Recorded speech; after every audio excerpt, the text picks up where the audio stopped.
Buenos días, Dios les bendiga. Le habla su amigo y hermano Saúl Rivera, siervo y amigo de Jesucristo, aquí en una mañana preciosa bajo un silbo apacible del lunes 28 de abril del 2025, y quiero aprovechar para felicitar a mi hermano de carne y sangre, Richie, en su cumpleaños.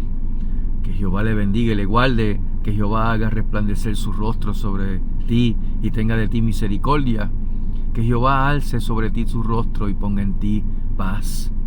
Que tengas un excelente día de cumpleaños y que el Señor añada días a tu vida y vida a tus días, para que más que contar los años, que tus años cuenten.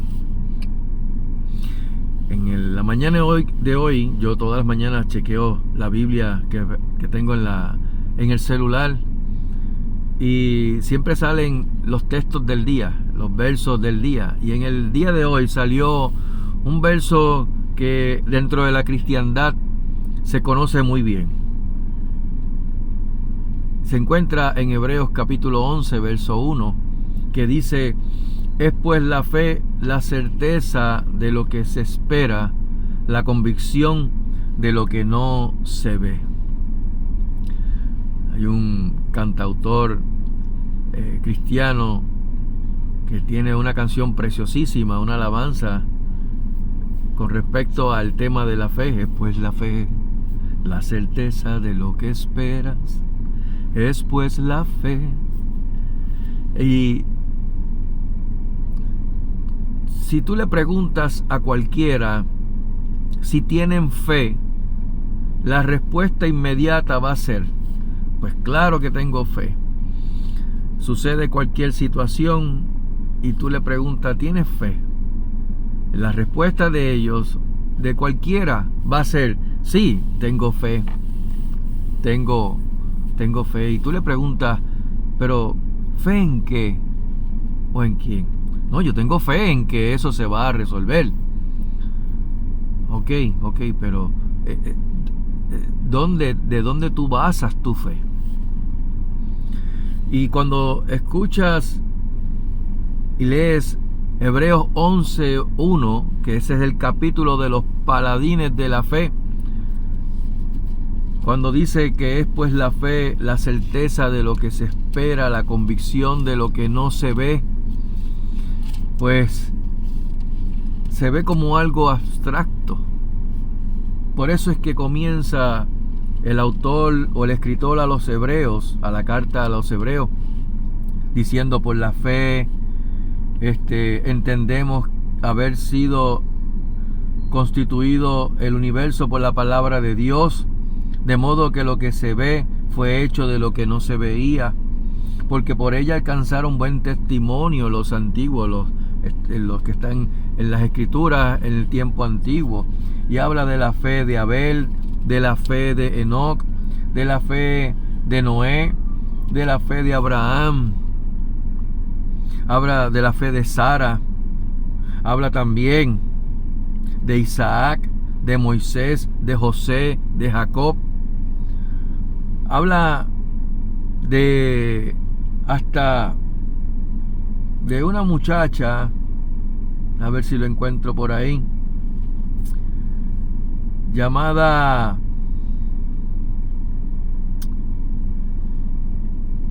se me fue el nombre de ella,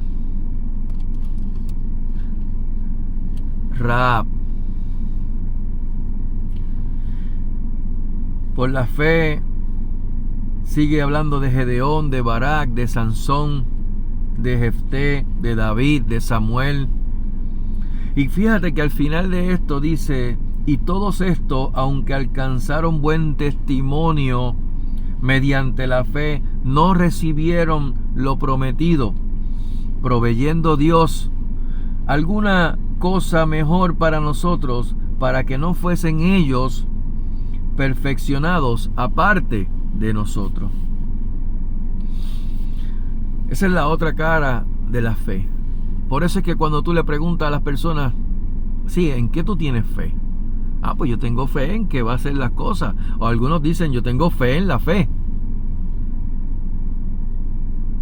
si le damos un poquito de sentido a eso, eso no tiene sentido. Porque fe es la certeza de lo que se espera, la convicción de lo que no se ve. Y entonces, para poder conocer y saber qué es la fe, debemos irnos a la Escritura. Ya leímos en Hebreos capítulo 11 acerca de qué es la fe.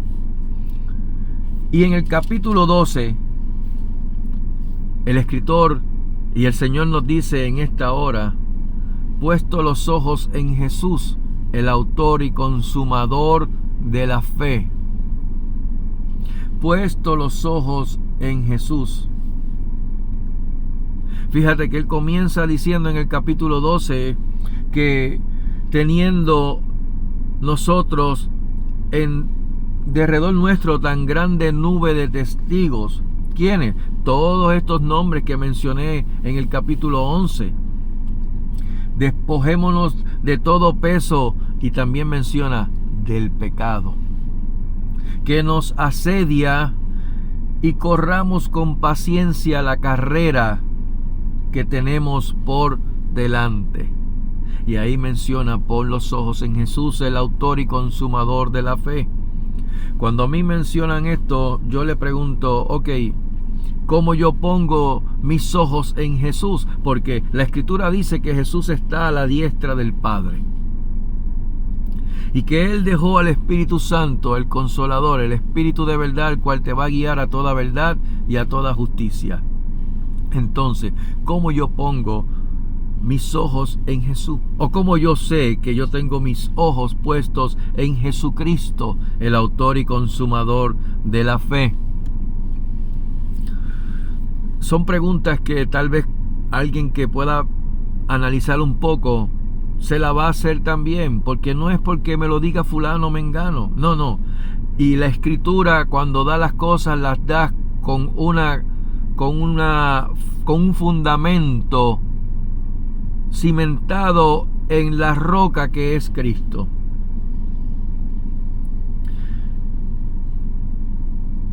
¿Cómo tú tienes fe o pones tu fe en Jesús? ¿Cómo tú tienes tus ojos puestos en Jesús?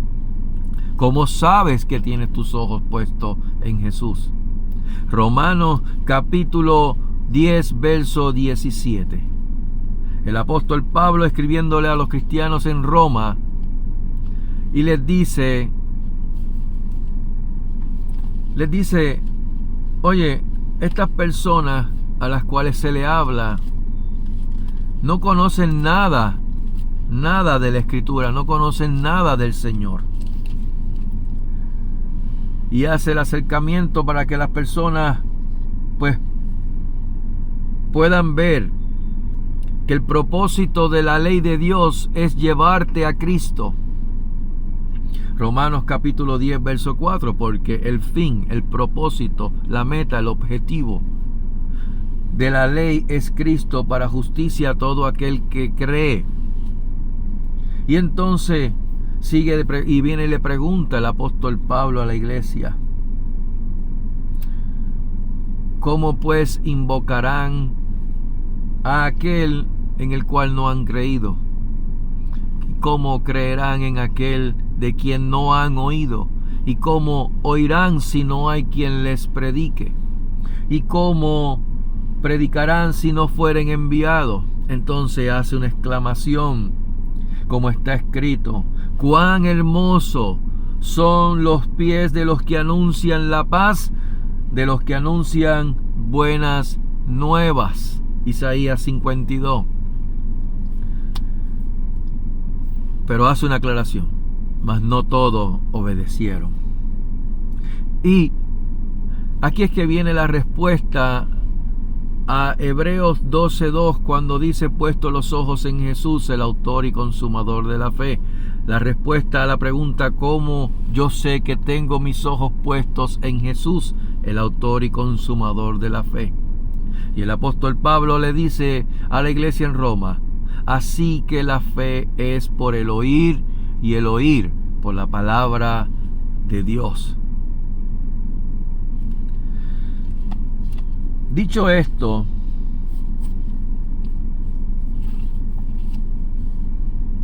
Voy a contar una pequeña historia rápido. Me gustó la historia que se reseñó en algún lugar, la leí, y me gustó y la escribí. Y cuenta la historia que hubo una gran sequía en el África. Y había un joven pastor jovencito, que él pues tomó la determinación de reunir a todos los pastores en esa región del África y quería celebrar una campaña, un servicio, un culto de adoración, de oración a Dios, con el fin, con el propósito de ¿qué?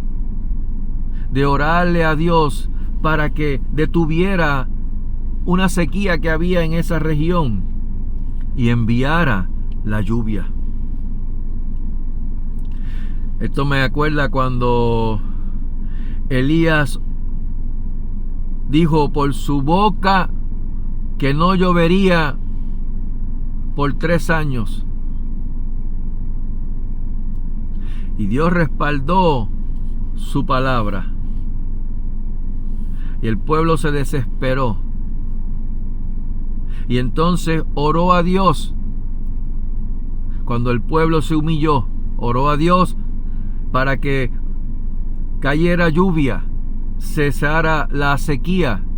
Y luego de 3 años y medio, oró y la sequía terminó cayendo lluvia. Así que este joven hace lo mismo. Convoca a todos los pastores en toda esa región del África. No mencionan cuál región, pero sabemos que en el África sufren de sequía por todos lados. Y luego de tener todo listo, luego de ya tener dónde era el lugar, los permisos y todo, llegó ese día, llegó el día, y estaban toditos los pastores, toditos los invitados, junto con los demás que invitaron, sus familiares y todo. E hicieron pues, ¿verdad?, el protocolo que hacen dentro de lo que se llama el protocolo pastoral, que empiezan a orar pastores por diferentes motivos. En este caso tenían que ser todos por un motivo: que Dios parara la sequía y que cayera lluvia. Y le tocó el turno a este joven pastor. Le entregan el micrófono al joven pastor para que comience a orar. A fin de cuentas, él fue el que organizó esa actividad de pastores y líderes dentro de esa ciudad, región en el África. Y el pastor jovencito toma el micrófono y comienza a mirar a cada uno de los pastores que estaban alrededor, sin dejar a uno a uno. Los miró toditos, de principio a fin.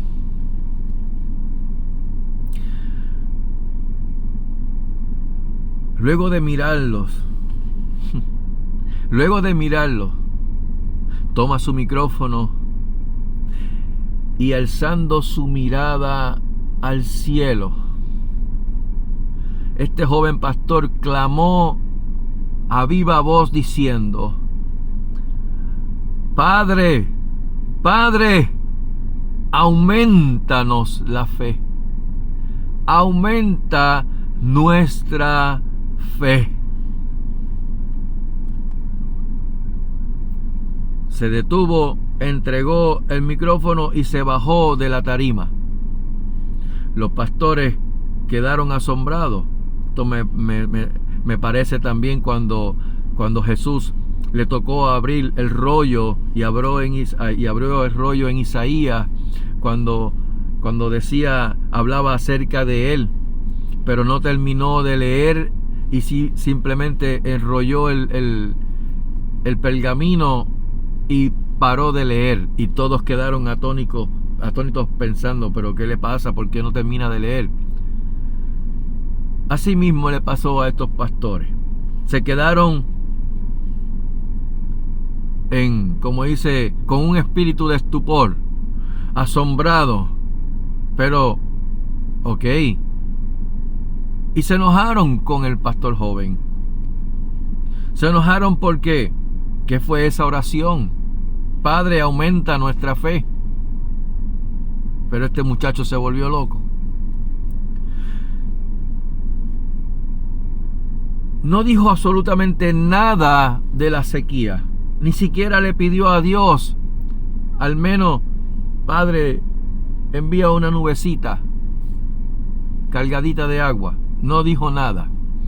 Y estos pastores, enojados por esa oración tan corta que hizo este pastor joven, y que no fue nada relacionado con la sequía, y por lo que se reunieron todos ellos ahí para orar, para que Dios enviara lluvia. Le preguntan, porque dentro de su enojo también había esa curiosidad, le preguntan, oye, ven acá, ¿por qué usted oró de esa manera si era para que Dios enviara la lluvia?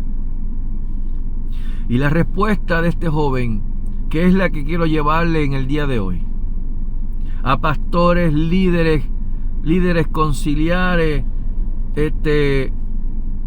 aún dentro de lo secular, directores, supervisores, presidentes, aún en los gobiernos, gobernadores, presidentes, asambleístas, alcaldes, embajadores.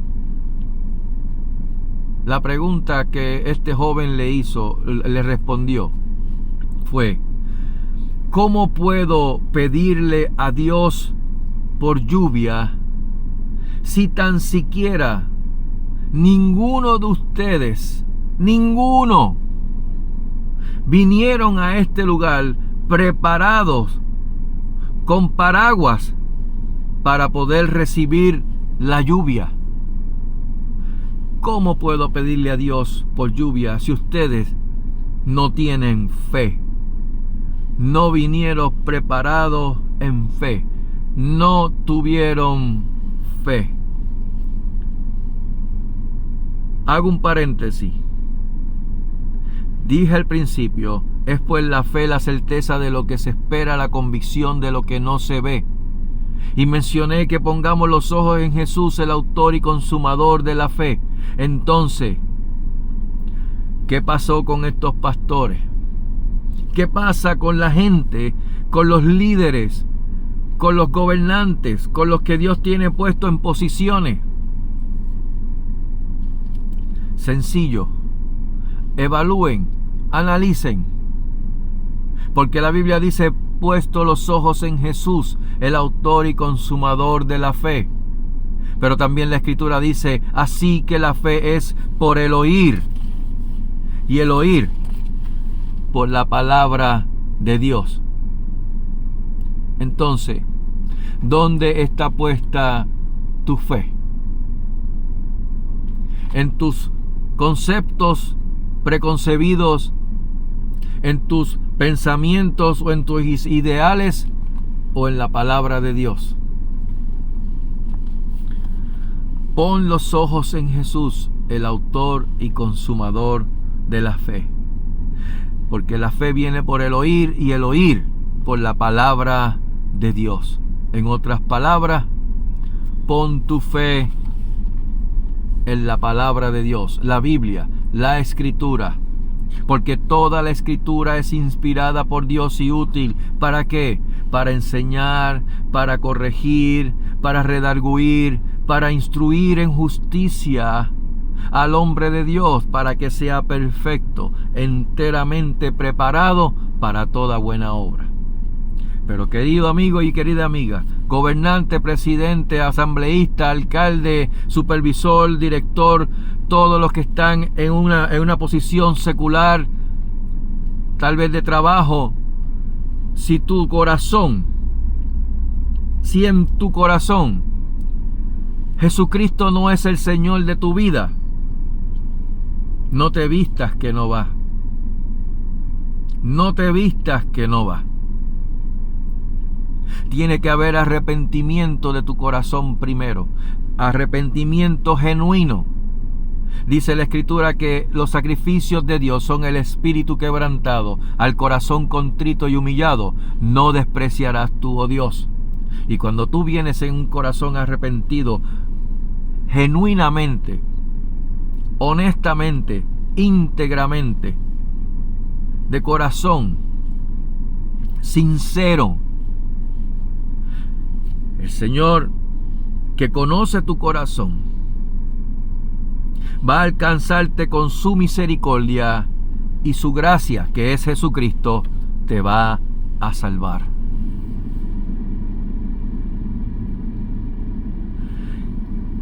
Eso va a producir en ti frutos de labio, querido amigo.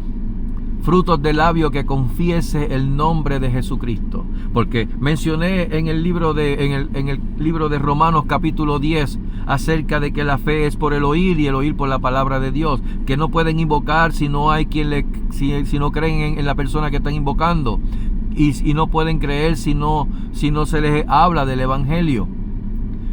Pero entonces el apóstol Pablo, y hoy te digo yo a ti, que cerca de ti está la palabra, en tu boca y en tu corazón. Y esta es la palabra de fe que predicamos, que si confesares con tu boca que Jesús es el Señor de tu vida, y creyeres en tu corazón que Dios le levantó de entre los muertos, serás salvo. Porque con el corazón se cree para justicia, mas con la boca se confiesa para salvación. Pero eso no puede venir sin que antes haya un arrepentimiento, porque Dios dice en su palabra que Dios, habiendo pasado por alto los tiempos de esta ignorancia, ahora manda a todos los hombres en todo lugar a que se arrepientan, por cuanto ha establecido un día al cual juzgará el mundo con justicia por aquel varón a quien designó, dando fe a todos con haberle levantado de entre los muertos. Ese se llama Jesucristo. Y todo esto es para que escapes de una sola cosa, de los juicios que vienen, que es solamente la ira de Dios. ¿Por qué? Porque ya llega un momento en que Dios dice: hasta aquí. Nadie que cumplió con su palabra, va a ser digno de mí. Y por cuanto todos pecaron, están destituidos de la gloria de Dios. Y por eso, por haber pasado eso, el salario, el pago, el saldo por ese pecado va a ser la muerte. Y no la muerte física, sino la muerte segunda, la cual es el lago de fuego y azufre. Tengo que terminar haciendo esto, porque si yo no le menciono esto, no les estoy mencionando el Evangelio de Jesucristo, que son buenas nuevas de salvación. Pero tú no puedes recibir a Jesús como tu Salvador si no lo recibes como tu Señor, para que entonces tú puedas decir: ya no vivo yo, mas vive Cristo en mí. Y entonces, de modo que si alguno está en Cristo, nueva criatura es, las cosas viejas pasado, he aquí todas son hechas nuevas. Si escuchaste hoy su voz, querido amigo y amiga, legislador, presidente, gobernador, alcalde, asambleísta, supervisor, director, presidente de empresa, si escuchaste hoy su voz, querido amigo y querida amiga, que te topaste con este video, no por casualidad, sino porque Cristo asimismo lo dispuso, porque en Dios no hay casualidades, sino causalidades. Si escuchaste hoy su voz, no endurezcas tu corazón. Que Jehová les bendiga y les guarde. Que Jehová haga resplandecer su rostro sobre ustedes y tenga de ustedes misericordia. Que Jehová alce sobre ustedes su rostro y ponga en ustedes paz. Shalom. Que tengan una excelente mañana, tarde o noche cuando puedan ver este video. Pero que sobre todas las cosas, la gracia, el favor y la paz de Jesucristo sea sobre vuestras vidas en abundancia. Que Dios les bendiga. Amén. Amén. Hasta la próxima.